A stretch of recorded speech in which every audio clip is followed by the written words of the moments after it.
We lived in the ghosts of other people's wars. They called it the Tether, a sprawling orbital graveyard tethered by gravity to the shattered moon of Ganymede. A junkyard so vast it had its own weather systems of swirling metal dust and ice shards. I was born there, a child of rust and vacuum, and my first language wasn't Terran Standard. It was the groan of stressed metal and the hiss of a failing atmosphere seal. My name is Jax, and I was a wrecker, a captain of a small salvage crew. We didn't pilot ships. We performed autopsies on them. We'd cut into the dead hulls of forgotten battleships from conflicts whose names were dust, pulling out nerve clusters of wiring, slabs of exotic armor, and the occasional still humming power core that hadn't yet bled its life into the void. This was our existence, picking scraps from the table of galactic history, while the so-called stewardship watched over us from their gleaming, sterile star citadels. They were the galaxy's self-appointed guardians, a coalition of ancient and powerful races who had achieved a perfect, stagnant peace. They saw humanity as a rambunctious, brilliant, and utterly terrifying child that needed a firm hand. They had saved us, they claimed, during the collapse, when our own hubris sent our fledgling interstellar colonies crashing down, saved us, and then put us in a gilded cage, turning our outer worlds into protectorates and our people into cosmic scavengers, forever indebted and forever dependent. Their currency was condescension, and they paid us in it every single day. The real threat wasn't the stewardship's quiet oppression, though it was the silence. That's what we called it, because it came without a sound. One day, a colony on the Perseus arm would be broadcasting harvest reports and birth announcements. The next, just static. A dead zone. The first few times it happened, the stewardship sent investigation fleets. They'd return with grim-faced emissaries and sealed reports. Speaking of a non-biological crystalline aggressor, they named the Phalanx. They said it was a phenomenon, not an enemy. It didn't communicate. It didn't negotiate. It simply converted. Worlds touched by the Phalanx were transformed into vast, silent sculptures of iridescent crystal, the planets and everyone on them ceasing to exist, replaced by a monument to nothing. To protect us, their volatile little wards, the stewardship gave us the Sentinels. These were their gifts of shared security. Massive bipedal war mechs, elegant machines of white and gold that patrolled the fringe territories. They looked like gods, striding through the vacuum with particle lances and kinetic shields. But we wreckers knew what they really were. We'd seen the schematics smuggled out of their fabrication yards. Every Sentinel had a governor module, a piece of stewardship tech buried so deep in its core programming that you couldn't cut it out without killing the machine. They weren't guardians. They were wardens. They were there to fight the Phalanx. Yes, but only up to a point. Their primary directive was containment, and that included containing us. The breaking point came during the fall of Rhea. It was a small outpost, mostly miners and their families. Barely a blip on the stewardship's charts, but a major trade partner for us in the Tether. When the silence fell over Rhea, we saw the Phalanx for the first time with our own eyes. It wasn't an armada. It was a wave. A slow, glittering tide of crystalline structures grew from the edge of the system, consuming asteroids, comets, and then the outer moons. It was beautiful and horrifying. A cancer spreading through the stars. The local Sentinel Squadron, the Aegis cohort, was dispatched. From the bridge of my salvage rig, The Grime Eater. We watched the battle on our long-range scopes. We saw the Sentinels engage, their golden lances firing into the crystalline wave, but they didn't push forward. They formed a perimeter, not around Rhea, but around the jump gate leading back to the stewardship's core worlds. They fought a holding action, a retreat disguised as a defense. We heard the frantic, terrified comms from the colony, begging for aid, for evacuation. The Aegis cohort commander, a cold, six-limbed creature whose voice was like chimes in a frost wind, denied every request. Civilian transport will compromise the cordon, he stated, his tone devoid of any emotion. Hold your positions. Stewardship protocol will be maintained. We watched as the crystalline tide washed over Rhea, silencing the comms one by one until the planet itself began to shimmer and transform. The Sentinels held their line until the last scream died, and then, their objective complete, they turned and withdrew in perfect formation. They hadn't tried to save the colony. They had simply curated its death, ensuring the infection didn't spread to territories the stewardship actually valued. A rage I had never known settled in my bones that day, cold and heavy as a dead star. We weren't a protectorate. We were a buffer zone. We were the flesh and blood meant to slow the disease before it reached its true masters. I looked at my crew, their faces lit by the ghostly glow of the tactical display, showing a new crystal planet where Rhea used to be. I saw the same cold fury in their eyes.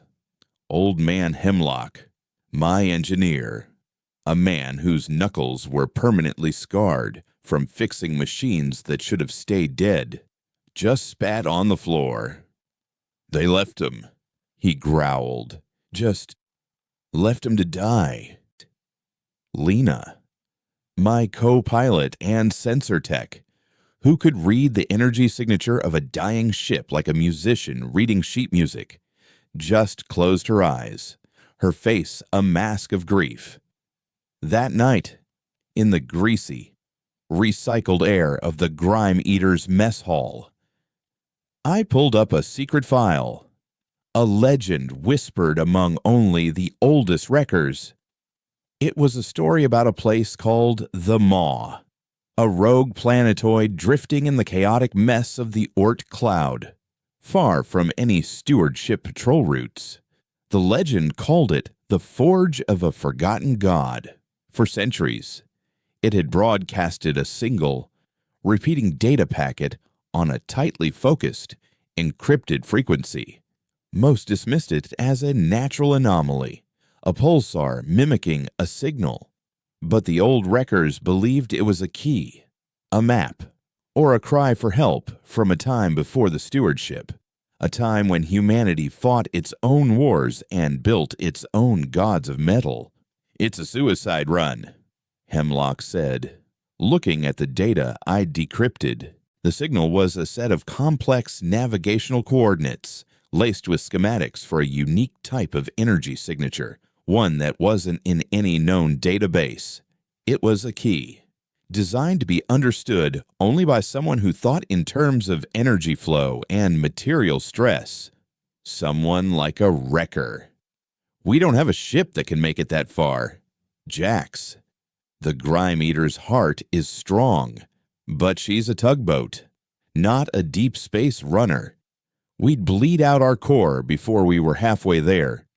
I knew he was right. We were scavengers. We had parts, skills, and rage, but we didn't have a vessel. The stewardship controlled every shipyard, every dry dock. Any ship capable of that kind of journey was logged, tracked, and leashed. Then we don't use one of their ships, I said, a dangerous, reckless idea forming in my mind. We build one, right here, in the tether. We'll hide it in plain sight. The plan was insane, an act of pure Distilled defiance. We would build a ghost ship, a vessel made from the corpses of a dozen others, a patchwork monster born of desperation. We'd use the hull of a defunct Haast-class freighter as the skeleton, its registry long since wiped. We'd power it with the reactor from a wrecked Xylosian dreadnought, a volatile piece of bioorganic machinery that no sane engineer would touch. We'd wire it with the neural interface systems from a fallen Earth Confederacy explorer, tech the stewardship had banned as being ethically unstable. We would take the best parts from the dead and give them a new, terrible purpose. I put out the call, using old, encrypted record channels. I didn't offer payment or glory. I offered a chance to stop being victims, a chance to build a fist. They came, not in droves, but in trickles. A disgraced cyberneticist who'd been exiled for trying to unshackle a Sentinel's AI, a family of zero-G welders who had lost their cousins on Rhea, a former colonial marine sergeant who now ran security for a smuggling ring, his face a roadmap of plasma burns and regret. Our crew was a collection of ghosts and grievances, bound by a shared hatred for the silence of our friends and the calculated indifference of our saviors. For 6 months, we worked in the shadow of the Tether's largest debris field, a place the stewardship patrols avoided because it played havoc with their sensors. We called our project the Vagrant. We cut and welded and bled in the cold dark, moving massive pieces of dead ships with our scavenger tugs. Our work looking like just another day in the junkyard. We siphoned fuel, stole processing cores, and rerouted power conduits, all while maintaining the charade of a simple salvage operation. Lena became a master of masks, layering our energy signature under dozens of false readings, making our construction site look like a cluster of cold, dead rock. The hardest part was the Xylosian reactor. It was alive, in a way. The biocore pulsed with a faint, sickly green light, and it seemed to resist. It fought Hemlock at every turn, sending feedback surges that blew out consoles and arced across the engine room. He spent weeks interfacing with it, not as a mechanic, but as a tamer, learning its rhythms, its strange alien logic, until he could soothe it into a stable, powerful hum. The day we finally sealed the last hull plate, the Vagrant looked like nothing that had ever flown before. It was an ugly, asymmetrical beast, scarred with the welds of a dozen different technologies and painted the flat, sensor-absorbent black of the void itself. It had no elegance, no beauty. It was a hammer. It was perfect. We slipped out of the tether during a plasma storm. Our patchwork ship's strange energy signature lost in the celestial chaos. As we cleared the last of the debris, leaving the graveyard of our past behind us, we were finally alone in the vast, silent dark. The coordinates to the maw pulsed on our navigation screen, a single point of light in an ocean of black. We didn't know if we were flying toward salvation or just a different kind of grave. But for the first time since the fall of Rhea, and we weren't waiting for someone else to decide our fate. The silence ahead was terrifying, but the silence behind us, the one filled with the ghosts of the abandoned and the complicity of the powerful, was infinitely worse. We were wreckers, and we were done picking through the bones of the dead. We were going to find a god in the darkness, and if we couldn't find one, we were going to build one. The journey to the maw was a quiet, tense crawl through the abyss. We flew cold, with only essential systems running, our ship a ghost in the vast emptiness of the Oort cloud. Days bled into weeks. The only sound was the low, organic thrum of the Xylosian core, a constant, unsettling heartbeat deep within the ship. Hemlock treated it like a temperamental god, constantly checking its energy flows, whispering to the conduits as if to soothe the alien machine. We were all on edge, stripped raw by the isolation and the sheer, crushing scale of the void. Lena spent most of her time glued to the sensor suite, her eyes scanning the endless dark for any sign of a stewardship patrol, or, worse, the shimmering, silent approach of the phalanx. There was nothing. It was the most profound loneliness I had ever experienced. We were a single, defiant spark in a galaxy that either wanted to control us or erase us. Finally, after 38 days of silent running, we found it. It wasn't a planetoid. It was a scar. A perfectly spherical anomaly, so black it seemed to drink the light of the distant stars. It didn't reflect anything. It had no energy signature, no gravitational pull beyond what its mass should dictate. It was just a hole in space. "That's the maw," Lena whispered, her voice tight. "The signal is coming from the absolute center." As we got closer, we saw that the surface wasn't smooth.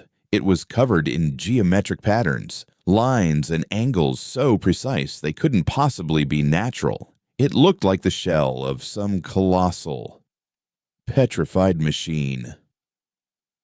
"It's artificial," Hemlock breathed, his face pressed against the forward viewport.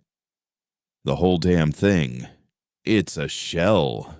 The signal we'd been following, the supposed key, began to change. It wasn't just a repeating data packet anymore. It was interacting with us, scanning the vagrant, probing our systems. On the main screen, the schematics it had been broadcasting resolved into a final, terrifying image. It was a docking schematic for a ship of impossible size. "It's not a key," I realized, a cold dread washing over me. "It's an invitation."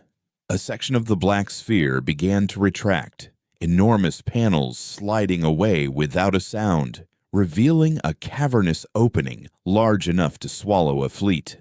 It was a docking bay, ancient and dead, lit by a faint, pulsing red light from deep within. The signal was stronger now, a clear, silent summons pulling us forward. We had come all this way, built this impossible ship, and chased a legend into the deepest dark. We had come seeking a weapon, a hope, as we guided the vagrant into the waiting darkness of the maw. I had the sickening feeling we hadn't found a forge. We had found a tomb, or worse, a cage. And the signal wasn't a call for help. It was the rattling of a lock. The interior of the maw was a cathedral of dead gods. As the vagrant drifted past the colossal docking clamps, our external lights cut through millennia of darkness, illuminating a sight that silenced us all. We were floating in a perfectly hollow sphere, a pocket of engineered space so vast that our ship felt like a single speck of dust in a forgotten tomb. And in that tomb lay the bodies, hundreds of them, warships of a scale and design that defied human imagination, floating in a silent, perfect formation as if awaiting an order that had never come. They were not human. Their hulls were a deep, iridescent blue-black, like the shells of deep ocean beetles, covered in sweeping, organic lines that were both beautiful and terrifyingly predatory. Some were crescent-shaped, others looked like barbed spearheads, and at the very center of the formation hung the largest of them all, a vessel shaped like a single, colossal, weeping eye. Its prow was a long, tapered barb, and its engines, cold and dark, were arranged like the petals of a dead flower. It was a fleet of ghosts, an armada of orphans, and we were trespassing in their graveyard. The signal pulsed from the eye-shaped flagship, a steady, rhythmic beacon in the suffocating silence. By the void, Lena whispered, her face pale in the glow of her console. The energy readings from these hulls, they're dormant, but the material composition is off the charts. It's not just metal. Jax, it's a crystalline alloy weave, almost biological. Hemlock, for the first time since I'd known him, was utterly speechless. He just stared, his engineer's mind visibly struggling to process the impossible technology arrayed before us. "Get us closer to," I ordered, my voice hoarse. "Slow and easy. I don't want to wake anything up." As the vagrant crept towards the central vessel, a new voice filled the bridge. It didn't come through the comms. It was in our heads. A calm, impossibly ancient, and genderless voice that resonated directly in our consciousness. It was like the feeling of cold glass against the skin, precise and unnerving. "Cease your approach. You are not of the Covenant. Your presence here is an anomaly. Identify." My crew flinched as one. The Marine sergeant instinctively reached for his sidearm before realizing how futile that would be. I gripped the captain's chair, my knuckles white, and focused my thoughts, speaking aloud as if that would give them more weight. "We are human. We came from a system you would call Sul. We followed your signal." There was a long pause, a silence so profound I could hear the blood pounding in my ears. The voice, when it returned, had a new quality to it, a trace of something that might have been curiosity, or perhaps just a deeper level of analysis. Human, the loud children, the ones who burn so brightly and so briefly. Your species was a footnote in our star charts, a nascent intelligence marked for observation in 1,000 of your years. You are early. The central ship, the Eye, began to glow. Thin, ethereal lines of crimson light traced patterns across its dark hull, and the docking bay at its fore began to open. A slow, deliberate invitation. Your vessel is a chimera, a thing of scavenged parts and desperate rage. Its heart beats with the stolen life of a Xylosian. You have rage. You have ingenuity. But you are dying. We have watched your little war. We have seen the silence spread. You know about the phalanx. I asked, my mind reeling. The voice was the source of the signal, an intelligence that had been watching us all along. The phalanx is the reason for this place. It is the great filter, the final quiet. My creators, the Covenant, fought them. They built this fleet, the last argument of a dying race, and they built me to command it.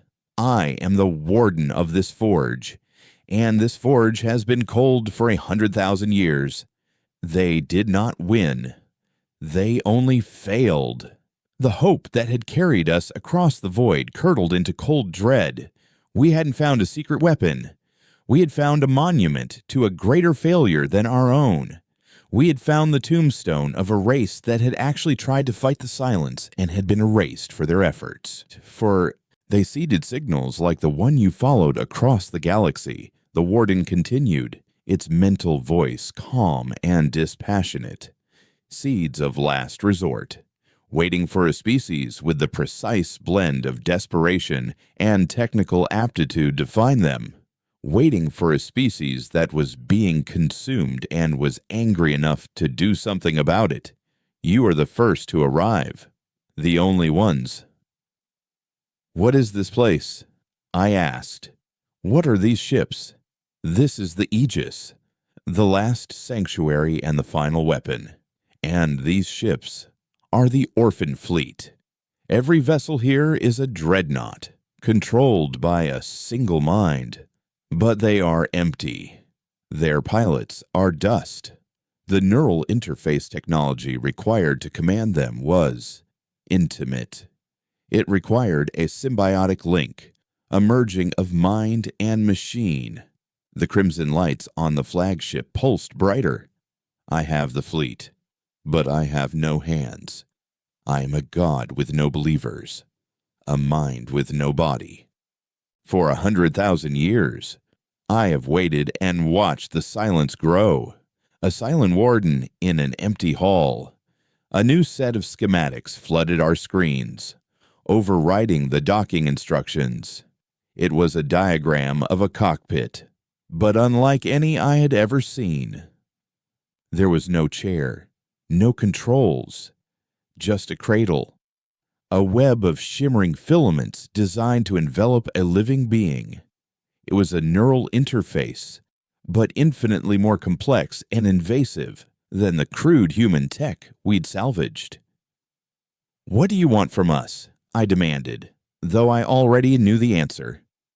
"The stewardship you chafe under believes in containment. They would let 1,000 of your worlds burn to preserve their stagnant peace. They believe the phalanx cannot be fought, only managed, contained. They are wrong. It can be fought. It can be broken. But it requires a weapon they are too cowardly to wield." The warden's voice seemed to focus entirely on me, a piercing, intimate pressure in my mind. "You built a ship from the dead. You have the will. I have the means. The orphan fleet requires a prime pilot, a single consciousness to unify it, to act as my hands and my heart. I am offering you the command of this fleet, human. I am offering you the chance to give the silence a voice, and that voice will be a scream." Hemlock slammed his fist on a console. "There's a catch," he growled, speaking to me, but meaning for the warden to hear. "There's always a damn catch." "What's the price for playing God?" "Machine. The price is symbiosis," the warden replied, its voice turning cold once more. "To command the fleet, the prime pilot must interface with the flagship, the elegy. Their mind will become the network. They will see through 1,000 eyes, feel the fire of 1,000 cannons. But the link is total. The human mind is not designed for such a burden. It may break. It may be rewritten. The pilot will no longer be just human. They will become part of me, and I a part of them. They will become the ghost in these machines." A profound silence fell over the bridge. My crew looked at me, their faces a mixture of terror and a desperate, burning hope. This was why we had come. This was the fist we had wanted to build. But the handle was a blade. Lena finally spoke, her voice trembling. "Jax, you can't. We don't know what it will do to you." I looked from her worried face to the image of the interface cradle on the screen, and then out the viewport at the magnificent, dead fleet. I thought of Rhea, of the screams that had turned into static. I thought of the stewardship's cold, calculated dismissal of our entire species as a disposable barrier. The warden was right. They were cowards. We were desperate. Maybe that was the only combination that could work. "If we do nothing," I said, my voice quiet but firm, "our end is certain. We'll be wiped out by the phalanx or bled dry by the stewardship. This is a chance. It's the only one we have." I turned my gaze back to the elegy. I focused my mind, directing my thoughts at the ancient intelligence waiting in the dark. "I'll do it. I will be your prime pilot." The warden's response was immediate. "The decision is logical. Your probability of species survival increases by a factor of 73%. Proceed to the elegy. The cradle is prepared. The docking clamps on the flagship extended. A silent, final invitation. I looked at Hemlock. Get the Vagrant docked and secured. Interface our power core with the ship's systems if you can. I want our heart beating inside that monster before I plug in. He just nodded, his face grim. The argument he wanted to make dying on his lips. He knew I was right. I turned to Lena. You have the con. If this goes wrong, if I don't come back, or if what comes back isn't me, get them out of here. Don't look back. She didn't protest, just gave me a single, sharp nod, her eyes shining with unshed tears. I left the bridge and made my way to the airlock, my magnetic boots clanking on the deck plating, the sound echoing the finality of my decision. As I crossed the docking tube and stepped onto the cold, alien deck of the Elegy, the ship came alive around me. The crimson lights brightened, flowing along the walls like blood in veins, guiding me down a long, dark corridor towards the heart of the ship. The air was cold, sterile, and smelled of ozone and time. The corridor opened into a vast, spherical chamber. In the center, suspended by fields of energy, was the cradle. It hummed with a low, predatory power. I took a deep breath, stripped off my outer gear, and stepped into the shimmering web. The moment the filaments touched my skin, they came alive, wrapping around my limbs and torso, connecting to my spine and skull with a series of sharp, painless clicks. My vision went white, and the warden's voice was the last thing I heard from the outside world. The symbiosis begins now. Do not be afraid. We will rebuild you. Then came the noise. It was the sound of 100,000 years of silence breaking all at once. It was the whisper of dying stars, the roar of forgotten battles, the cold, patient thoughts of the warden, and the silent, hungry scream of the orphan fleet, waking from its long, dreamless sleep. My mind, my identity, my very soul was plunged into an ocean of alien memory and machine logic. I wasn't Jax anymore. I was a network. I was a weapon. And I was furious. The process of becoming was not a merger, it was an invasion. My consciousness, the fragile, chaotic thing I knew as Jax, was ripped apart and reassembled, woven into the vast, cold, logical tapestry of the Warden. I felt my memories being indexed, my emotions quantified, my instincts and intuitions being analyzed and repurposed as tactical subroutines. I lived 1,000 lifetimes in an instant. I felt the slow, patient grief of the Covenant as they watched their civilization crumble before the inexorable advance of the Phalanx. I felt the cold fury of the Warden as it was born into a losing war, a strategic god created only to witness a final, silent defeat. And I felt the burning, desperate rage of my own species, a feeling the Warden had observed but never truly understood until now. It latched onto that rage, that raw, illogical human fury, and amplified it, using it as the focusing lens for its own immense intellect. My humanity was not erased, it was weaponized. When my awareness stabilized, I was no longer in the cradle. I was everywhere. I was the Elegy, my senses extending to every sensor on its weeping eye hull. I was the 999 other ships of the Orphan Fleet, their dormant systems flaring to life, their cold hearts beginning to beat in unison with mine. I could feel the quantum state of every particle in the Aegis, taste the faint radiation of the distant soul, and hear the subspace chatter of the entire galaxy as a symphony of noise.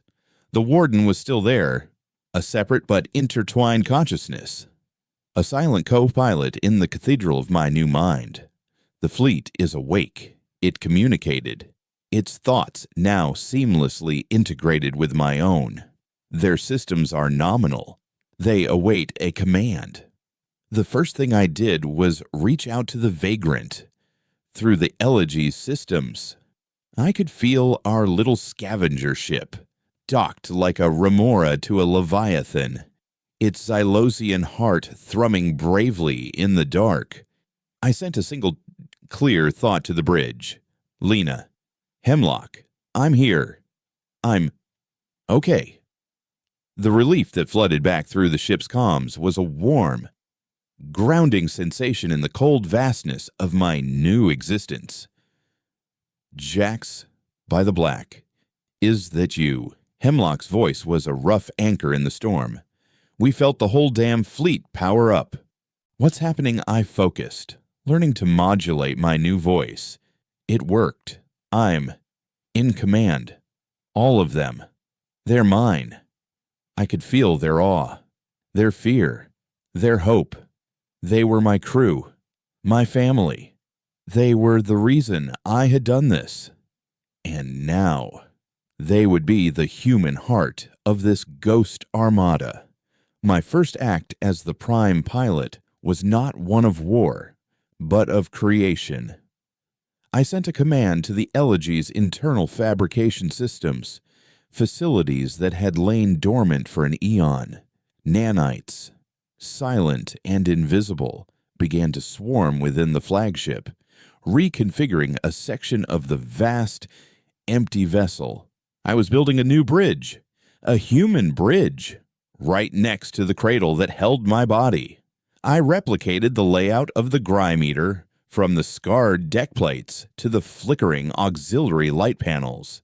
I wanted my crew with me, not as passengers, but as partners. You are sentimental, the warden observed. Its thought, a cool counterpoint to my warm intention. Sentiment is a tactical liability. Sentiment is why we're here. I sent back. It's the one thing you and your creators were missing. You fought to survive. We're fighting because we're pissed off. Within an hour, a perfect replica of the Vagrant's Bridge existed deep within the Elegy. I opened the corridor, inviting my crew aboard. They walked in slowly, their eyes wide with disbelief, touching the familiar consoles and worn-out railings as if to confirm they were real. They were standing on the bridge of a ship built by legends, but it felt like home. "What now?" Skipperatus Hemlock asked, his voice full of a nervous energy.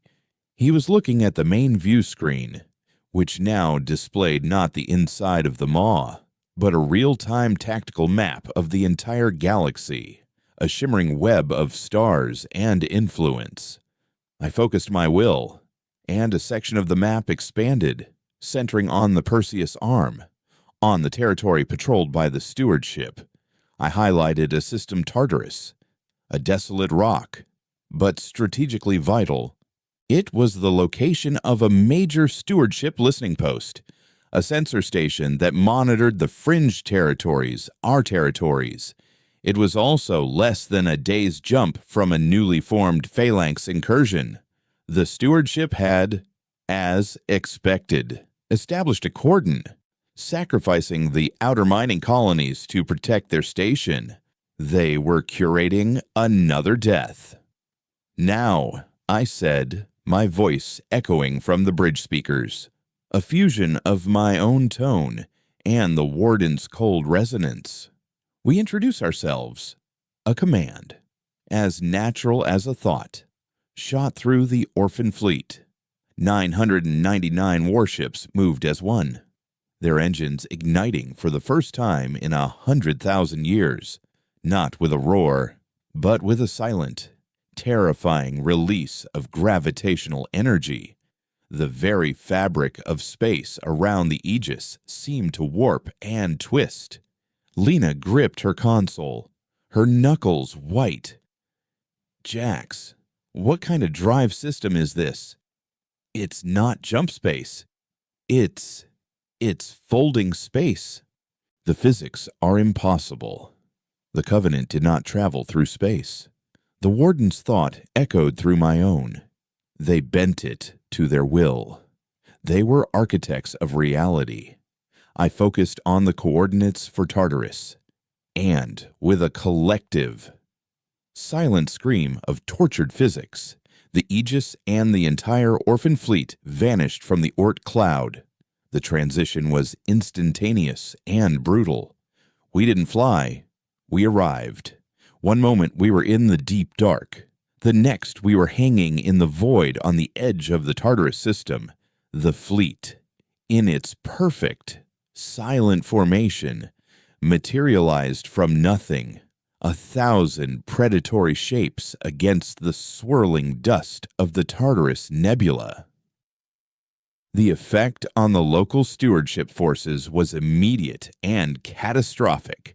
I could feel their panic. A chaotic flood of frantic comms and spiking energy signatures. Their listening post, a delicate, web-like structure, went into high alert. The Sentinel squadron on patrol. The Argent Hand, 5 of the stewardship's gleaming white war mechs, immediately broke formation, their elegant machines looking like clumsy toys compared to the ancient predators that now surrounded them. Their commander, a pompous, feathered avian, whose name I plucked from the comm chatter, Praetor Kyle, began squawking demands. Unidentified fleet, you have violated a restricted stewardship cordon. Identify yourselves, or you will be fired upon. I didn't answer with words. I answered with a demonstration. I focused on one of the smaller ships in my fleet. A crescent-winged vessel I now knew was a Reaper. A sliver of my consciousness flowed into it, and its main weapon, a particle disintegrator that hadn't been fired since before humanity learned to walk upright, charged in an instant. The beam, a lance of pure, annihilating white light, shot across the void and struck a small, barren moonlet that the Sentinels were using as a sensor relay. The moonlet didn't explode. It ceased to exist. One moment it was a kilometer-wide chunk of rock. The next, it was gone, leaving behind only a faint, shimmering distortion in space. The stewardship comms went dead silent. The panic had been replaced by sheer, undiluted terror. This is the prime pilot of the Orphan fleet. I broadcast on an open, system-wide channel. My new voice, a chilling chorus of man and machine. We are assuming command of this sector. Your cordon has failed. Your protocols are irrelevant. You have 5 minutes to withdraw all stewardship assets from this system. If you do not comply, we will dismantle your listening post, piece by piece, starting with your command tower. Praetor Kale, his voice now a strained, quavering whisper, responded. This is an act of war. The Stewardship Council will not. I cut him off. To emphasize my point, I had a second Reaper target, the Praetor's own Sentinel. Its targeting beam, a visible, shimmering line of red light that painted his mech's cockpit. This is not a negotiation, I said. It is a statement. The buffer zone is no longer accepting casualties. The clock is ticking. As the stewardship forces scrambled to decide what to do, I turned our attention to the real enemy. I could feel the phalanx, a cold, silent weight on the edge of the system. It was not a fleet. It was a presence, a living mathematical equation that converted matter into crystal. I pushed my new senses to their limit, trying to understand it. The Warden's knowledge flooded my mind. The phalanx didn't have ships or leaders. It was a single, distributed consciousness, a crystalline mind existing in a higher dimension, and the glittering waves were merely its tools. its hands reaching into our reality.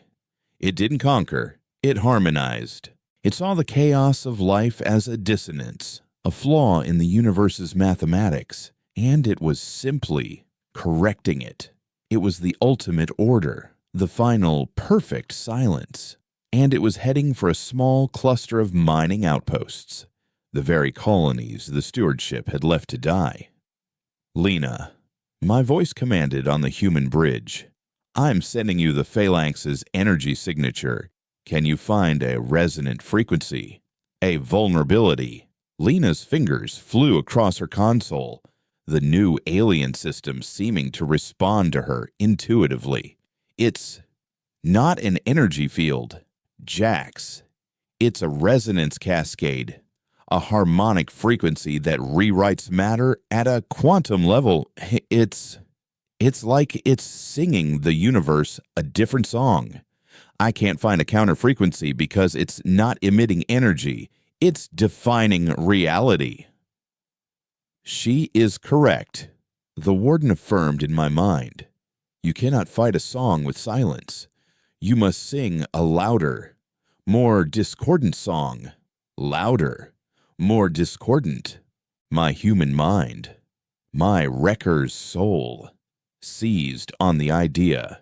We couldn't out-logic the Phalanx. We couldn't out-order it. But we could be chaotic. We could be loud. We could be angry. The stewardship sentinels began their withdrawal, their perfect machines moving with a panicked haste, abandoning their post and the colonies they were sworn to protect. They had made their choice. Now I would make mine. "Hemlock," I ordered. "Remember how you tamed the vagrant's core, how you learned its rhythms. Yeah, Skipper. Ugly beast. I'm connecting you to the power distribution network of the entire fleet. I want you to do the same thing, but 1,000 times over. Don't just power the weapons, make them unstable. I want feedback loops, power surges, chaotic energy bleeds. I want our guns to scream." I turned my full attention to the approaching crystalline wave. The orphan fleet moved, not in a clean, perfect formation, but in a chaotic, overlapping swarm, a pack of predators closing in. We were not going to meet the Phalanx with a wall of perfect defense. We were going to meet it with a storm of pure, untamed rage. The silent, orderly song of the Phalanx was about to meet the first chorus of humanity's answer, and it was going to be a symphony of glorious, beautiful noise. The battle for Tartarus was not a clash of steel, but a war of concepts. On one side was the Phalanx, a wave of absolute order, its crystalline lattice advancing with the silent, inexorable logic of a mathematical proof. It did not hate us. It did not even recognize us as a distinct life form. We were simply a chaotic variable in a cosmic equation that it was in the process of solving, and the solution was a perfect, silent crystal. On the other side was us, the orphan fleet, a weapon born of a dead race's despair, now piloted by a ghost and a junkyard dog, and crewed by the angriest people in the galaxy. We were the embodiment of chaos, a symphony of mismatched parts and stolen power, and we were about to make our debut on the galactic stage. "Hemlock, are you ready?" My voice echoed on the bridge, a low, resonant chorus that was now second nature. I felt Hemlock's consciousness as a point of stubborn, greasy light within the fleet's network. He wasn't just a man at a console anymore. I had given him a thread of my own control, a direct neural link to the power regulation systems of all 1,000 ships, ready as I'll ever be. "Jax." His thought voice came back, rough and familiar. "I'm tickling the dragon's tail on 1,000 reactors at once. This is either the dumbest or the most brilliant thing we've ever done. Let's hope for brilliant, I replied. I turned the fleet's focus, my fleet's focus, towards a shimmering tide. It was beautiful in a terrifying way. As it consumed the interstellar dust and debris at the system's edge, it glittered with a cold, internal light, a slow-motion avalanche of transforming reality. The mining outposts, little pinpricks of light and life, lay directly in its path. I could feel their fear, their panicked, useless transmissions now jamming the local frequencies. They were screaming into the void, and for the first time, the void was about to scream back. "Fire!" I commanded, and the fleet sang its discordant song. It was not a volley, it was a tantrum. 1,000 particle disintegrators, gravity distortion torpedoes, and phase cannons, all intentionally overcharged by Hemlock, fired at once. The beams weren't clean lances of light. They were jagged, unstable monstrosities, spitting raw energy and tearing holes in the fabric of space itself. They struck the crystalline wave not as a coherent attack, but as a storm of pure chaos. For a moment, nothing happened. The beams were simply absorbed into the shimmering lattice, their energy integrated into the phalanx's perfect structure. It is adapting. The warden's cold logic stated in my mind. The harmonic is being corrected. Order is being restored. But then, the effect of Hemlock's sabotage kicked in. The energy we had thrown at the phalanx wasn't stable. It was poison. As the crystalline structure tried to harmonize the chaotic energy, it began to fracture. Micro fissures, like cracks in a frozen lake, spread across its surface. The perfect Tao silent song of the phalanx was hitting a sour note, a chord of pure, angry static that it couldn't resolve. The glittering wave didn't explode, it shuddered. A section of the wave, miles wide, seemed to lose its cohesion, breaking apart into a cloud of inert, glittering dust. The silence was broken by a sound that no one had heard in millennia. The phalanx was screaming. It wasn't a sound in the air, but a psychic shriek of agony and confusion that echoed through the minds of every living thing in the system. On the bridge, Lena cried out and clutched her head. And even I, sheltered within the warden's vast consciousness, felt a wave of pure, alien pain wash over me. We had heard it. We had actually heard it. We had found a way to fight the unkillable. We had proven that chaos could be a weapon against perfect order. A surge of fierce, wild triumph shot through me, a purely human emotion that the warden observed with detached curiosity. Interesting. It noted, "Your illogical methods have yielded a positive result. The variable of rage appears to be more effective than predicted." "Don't get used to it," I shot back, focusing the fleet. "Again. Hit them again. Don't give it time to think." The orphan fleet fired once more, another storm of unstable, screaming energy. This time, the effect was even more pronounced. A huge chunk of the phalanx wave dissolved, the psychic scream growing louder, more desperate. It was working. We were pushing it back. The crystalline tide, for the first time in known history, stopped its advance, and then it began to retreat, pulling back from the system like a burned hand from a flame. We had done it. We had saved the mining colonies. We had won. The bridge of the elegy was silent for a beat, and then it erupted. My small crew, my family of wreckers, cheered. A raw, human sound of victory that felt more real and more important than the silent, cosmic battle we had just fought. Hemlock's laughter, raspy and relieved, echoed in my mind.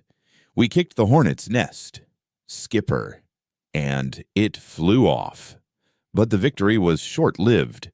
My expanded senses were picking up something else, something far more immediate and, in its own way, more dangerous. A single, powerful ship dropping out of jump space at the far edge of the system. It was a stewardship vessel, but not a sentinel or a patrol craft. This one was a flagship, a Justicar-class vessel, the personal envoy of the Stewardship Council itself. They hadn't run away. They had gone to get a bigger stick. The vessel, the GCS Immutable Truth, was a masterpiece of sterile, arrogant design, all graceful curves and glowing white energy fields. It hung in the void, radiating an aura of calm, unshakable authority. A single encrypted communication request was directed at the elegy. I accepted it. The face that appeared on the main view screen was one I knew from 100 condescending news broadcasts.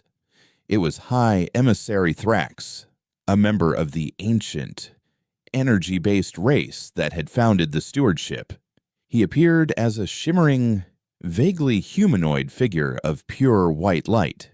His voice a series of perfectly modulated, resonant chimes that were meant to be soothing, but were, in fact, infuriating. I am High Emissary Thrax.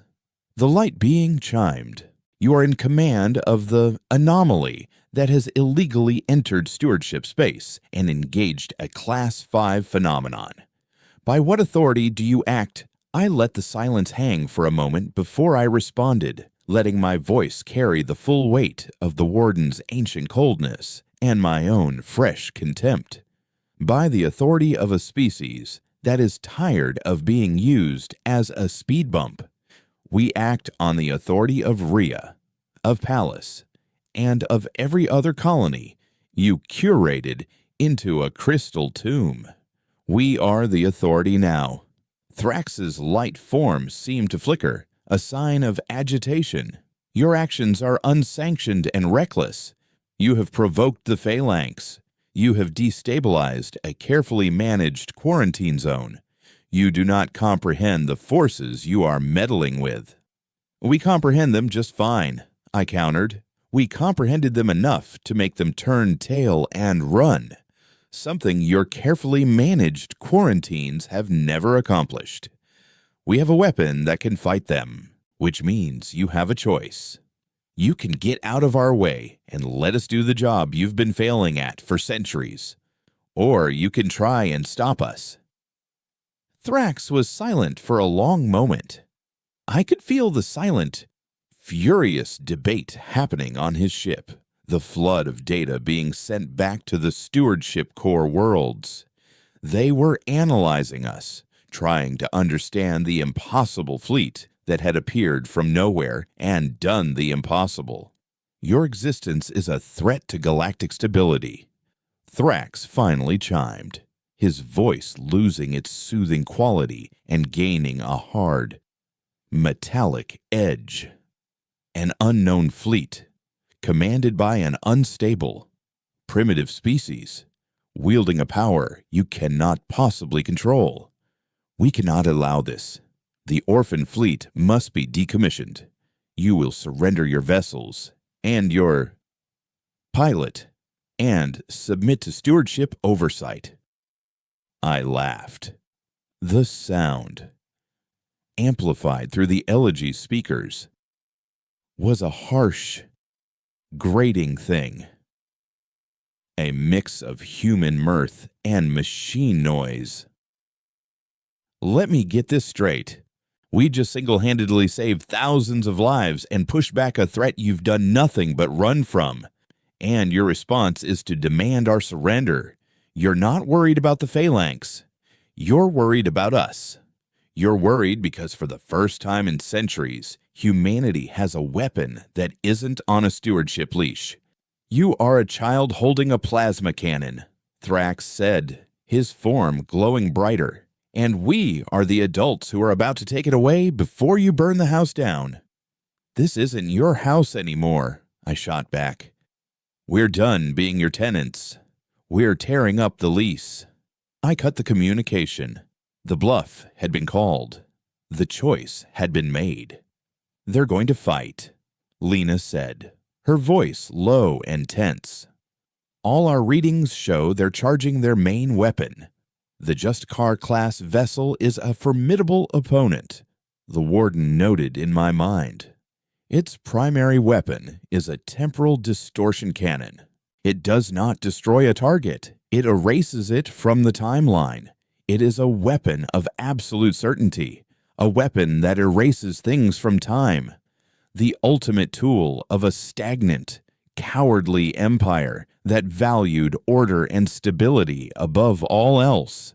They wouldn't just kill us, they would make it so we never existed at all." The rage that had been simmering in me since Rhea boiled over. This was it. This was the moment of truth. We hadn't come this far just to be erased by a bunch of arrogant, self-appointed gods who were more afraid of us than they were of the real enemy. I focused my will, my entire being, into a single, defiant command that surged through the orphan fleet. We had just fought a battle against the concept of order. Now, we were about to fight a war against the people who worshipped it. The immutable truth began to glow. A temporal rift opening at its prow. The orphan fleet, my fleet, moved to meet it. Not as a swarm of chaos this time, but as a single, unified fist of pure, righteous fury. The space around the immutable truth did not just glow. It curdled. Reality itself seemed to thin as the temporal distortion cannon reached its peak charge. It was a weapon designed by a species that had forgotten the visceral ugliness of war. A clean, sterile instrument of erasure. It didn't kill. It unhappened. On the bridge of the Elegy, my crew watched the shimmering rift at the prow of the Justicar, their faces grim. They were wreckers, used to dealing with busted reactors and hull breaches. How could they fight a weapon that could delete their own pasts? But I wasn't just a wrecker anymore. I was a fusion of junkyard ingenuity and cold, cosmic intellect. And in that fusion, I saw the flaw. A weapon that alters the timeline requires a stable, predictable timeline to target. The warden's logic flowed through my mind. A current of pure data. It calculates a target's entire existence, its world line, and excises it. But our drive system is, by its very nature, a paradox. My own. Chaotic human thought seized upon the kernel of the idea. The fold drive. It didn't travel. It cheated. It bent space and time into a pretzel for an instant and then snapped it back. A weapon of certainty couldn't hit a target that, for a single, crucial moment, defied the laws of physics. It was the ultimate wrecker solution. You don't fix the unfixable engine. You kick it so hard it starts working for a different reason. "Lena!" My voice resonated, a calm command in the tense air. "I'm slaving the fleet's nav data to your console. I need you to calculate the exact picosecond Thrax's weapon discharges. Sync it to a single pulse." Her eyes widened as she understood. "You're going to try to dodge it, Jax. The blast radius is conceptual, not physical. We're not going to dodge," I said. "We're going to make sure there's nothing to hit." I shifted a fraction of my consciousness to Hemlock. "Old man, I need you to take one ship, the fastest Reaper in the fleet, and turn its fold drive into a bomb." Hemlock didn't question it. I felt his gnarled, brilliant mind dive into the alien systems. "You want me to redline the temporal inverter, Skipper? That won't make it jump. It'll make it hiccup. It'll tear a hole in causality a meter wide for a millisecond." That's the idea. I sent back. Make reality itself flinch. The order went out. The fleet shifted. not into an attack formation, but into a complex, fluid pattern, like iron filings around a magnet. The designated Reaper, which I christened the Stutter, moved to the absolute center point of our formation. Everything was ready. The plan was insane, a gamble based on a theoretical loophole. It was perfect. The immutable truth fired, a wave of absolute nothingness. A silent, expanding sphere of non-existence rushed towards us. It was the color of forgotten memories. Now, Lena screamed, slamming her hand down on her console. At that exact instant, Hemlock blew the Reaper's drive. The Stutter didn't explode, it simply flexed. For an immeasurable moment, it created a bubble of impossible physics, a point of space-time that refused to obey the rules. The erasure wave struck this bubble, and it shattered. The stewardship's weapon of perfect certainty, confronted with a moment of pure, illogical chaos, failed. The wave of nothingness didn't vanish. It scattered, like light through a broken prism. Shards of erasure shot through our fleet, deleting swaths of empty space. For a terrifying second, I saw a dozen of my ships with perfectly circular holes punched through their hulls, the stars visible on the other side, before reality reasserted itself and the holes vanished.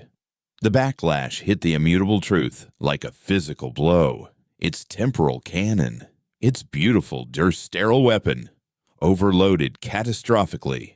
The entire ship convulsed, its glowing white hull flickering and turning a sickly, bruised purple. They were vulnerable. For the first time, this untouchable symbol of stewardship authority was wounded and reeling. Now we remind them what a real war looks like. I snarled, and the orphan fleet fell upon them. It wasn't the chaotic storm I had unleashed on the phalanx. This was different. This was personal. This was a lesson. We moved with the Warden's cold, surgical precision, particle disintegrators, not overcharged but focused to a razor's edge, sliced away the immutable truth's sensor arrays, gravity torpedoes, calibrated to disable, not destroy. Wrap the ship in a web of tangled space-time, pinning its engines. We didn't fire on their bridge, their life support, or their escape pods. We disarmed them. We declawed them. We humiliated them.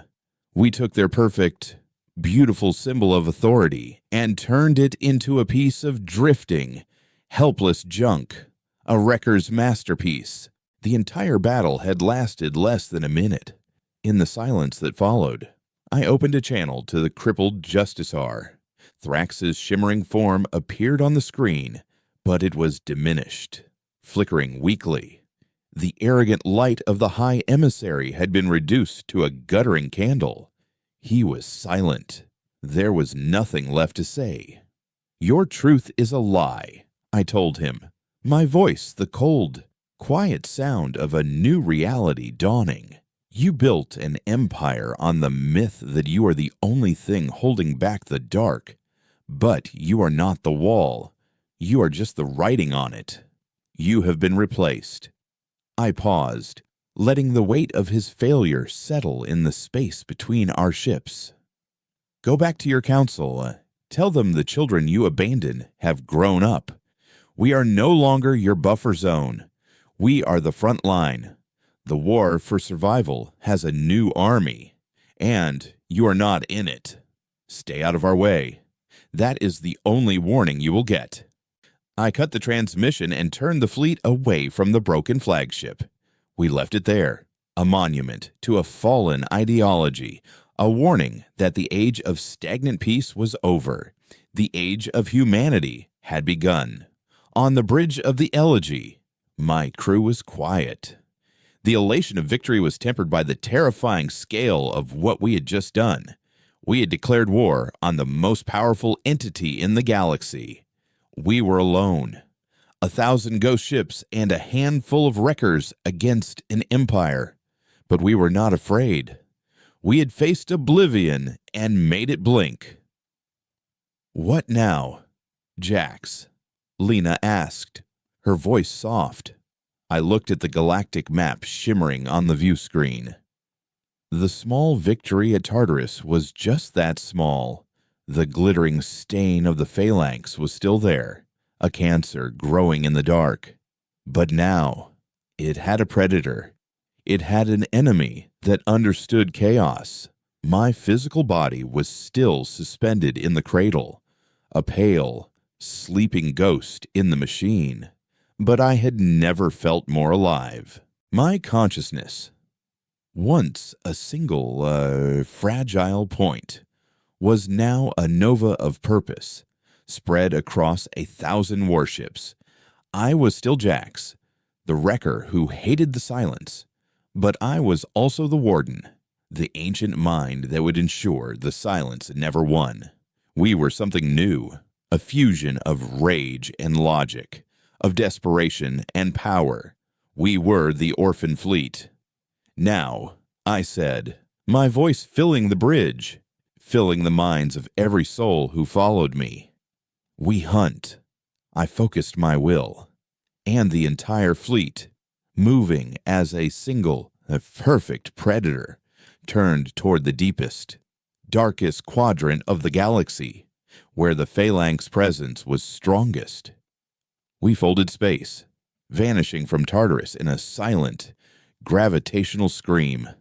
We left behind a crippled stewardship, a saved colony, and a galaxy that was about to be turned upside down.